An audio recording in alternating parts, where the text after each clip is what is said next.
नमस्कार दोस्तों, welcome back to your own channel Bullseye. हमने एक बात नोटिस किया है कि स्टॉक मार्केट शुरू होने से लेकर स्टॉक मार्केट बंद होने तक शेयर्स के दाम लगातार बदलते रहते हैं।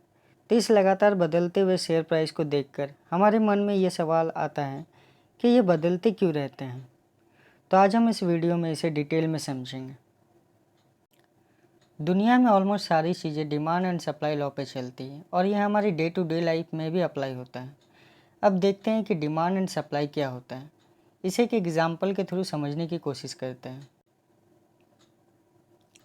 एक तरफ एक प्रॉपर्टी है और मल्टीपल बायर्स हैं और एक तरफ मल्टीपल प्रॉपर्टीज़ है और लेस बायर्स हैं। अब जहाँ प्रॉपर्टी कम है और बायर्स ज़्यादा है, यानी कि यहाँ पे क्या हो रहा है कि सप्लाई कम है लेकिन डिमांड ज़्यादा है, जिसके कारण उस प्रॉपर्टी के प्राइस हाई है। वही दूसरी तरफ प्रॉपर्टीज़ ज़्यादा है लेकिन बायर्स लेस है। यहाँ पे क्या है कि सप्लाई ज़्यादा है बट डिमांड कम है, जिसके कारण इस प्रॉपर्टी के प्राइसेस लेस हैं।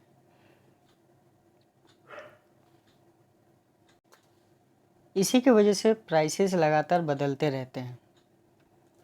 यही सेम चीज़ हमारे स्टॉक मार्केट में भी होता है। इसी तरह जब किसी भी कंपनी के शेयर्स बेचने वाले लोग ज़्यादा होते हैं और ख़रीदने वाले लोग कम होते हैं, तो वहाँ पे क्या होता है कि सप्लाई ज़्यादा हो जाता है और डिमांड कम, जिसके कारण प्राइसेस डाउन हो जाते हैं। सिमिलरली जब किसी भी कंपनीज़ के शेयर्स खरीदने वाले लोग ज़्यादा होते हैं और बेचने वाले लोग कम होते हैं, तो वो शेयर प्राइसेस बढ़ जाते हैं। मतलब कि यहाँ क्या होता है कि डिमांड बढ़ जाता है और सप्लाई कम हो जाता है।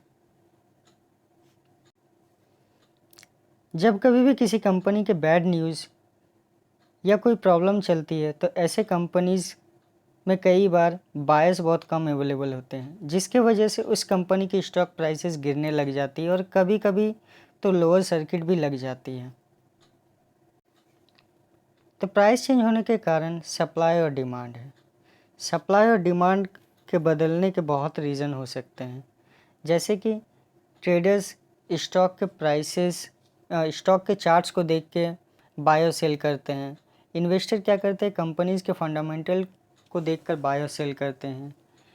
कोई न्यूज़ देखकर बाय और सेल करते हैं, तो कोई स्पेकुलेट करने के लिए बाय और सेल करते हैं। तो इस तरह सप्लाई और डिमांड बदलने के कई रीज़न हो सकते हैं। स्टॉक मार्केट में हर वक्त बायर और सेलर्स अवेलेबल रहते हैं, इस वजह से डिमांड और सप्लाई चेंज होते रहते हैं और इसी वजह से प्राइसेस चेंज होते रहते हैं। एक और एग्जांपल के थ्रू हम इसे समझने की कोशिश करते हैं। जैसे कि हम कभी देखते हैं मार्केट में प्याज़ों के दाम बढ़ जाते हैं तो कभी नॉर्मल रेट में आ जाते हैं। अब प्याज़ों के दाम क्यों बढ़ जाते हैं, उसके रीज़न हो सकते हैं फसल ठीक से नहीं होना, या फिर कई बार स्ट्राइक्स लग जाते हैं, और कभी कभार तो जानबूझ के आर्टिफिशियल शॉर्टेज किया जाता है ताकि उसको प्राइसेस को बढ़ाया जाए। इसी तरह वैल्यू इन्वेस्टर्स जब भी उन्हें फंडामेंटली स्ट्रॉन्ग स्टॉक्स दिखते हैं अच्छे प्राइस पे, तो वो उन्हें बाय कर लेते हैं।